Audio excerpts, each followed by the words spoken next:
First of all, I want to start by thanking my colleague Deputy Marie Sherlock for bringing forward this very important motion today, and also to acknowledge our MEP Aodhán Ó Ríordáin for his considerable work. He's brought many of us in the Labour Party on a journey in relation to drug education and its effects on society, and I think it's an education that we can all be part of and that we all need to be part of. And Minister, in your remarks you mentioned about a political dispute on the drug issue. We cannot have a political dispute on the drug issue. We must all, as you said, work together, because this is about people.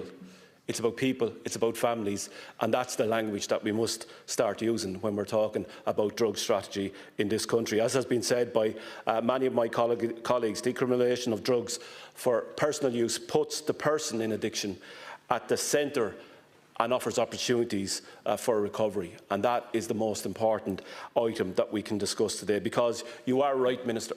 Drug addiction, which used to be an urban issue, is now in every corner of this country. Every small village, every rural node, every small town in this country, drug addiction is an issue, and there is absolutely no doubt about that. And it is communities that are being affected day in and day out. Look, we need to take a health-led approach to this, but we also need to take a whole-of-society approach. It was my colleague, Deputy Kelly, that spoke about sporting clubs, and I just want to concentrate on that as well for a moment. I'm glad that he, as Chair, will lead on this, because I think we have to have a discussion in our sports clubs around addiction.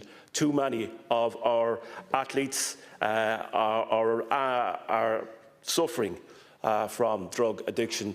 And it's only when, as another colleague of mine has said, that you're in the pub, it seems easier now to get your fix than it is to get a takeaway in most of these places. It's just a matter of a phone call, and then, you know, that addiction is fed, and that is a problem.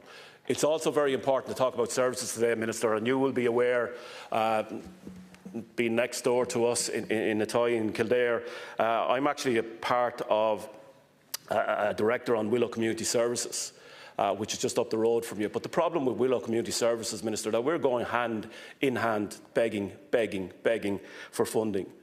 And Sharon Malloy there is doing absolutely tremendous work. And yet we're getting a kickback every time we go looking for funding. And it comes to our meetings, which we have regularly. The one topic is funding. And also, on the time I've left, I want to mention Coomera and Nicola Kelly there that does great work, and obviously Sister Concilio. That's the type of services that we need to do, because they give people hope.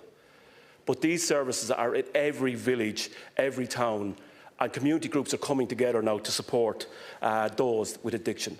But to finish, we must treat this as a human story, and we must use the language that these are our brothers, our sisters, our cousins, our aunts and our uncles. And that's the new strategy that we must talk to when we're talking about drug strategy in this country.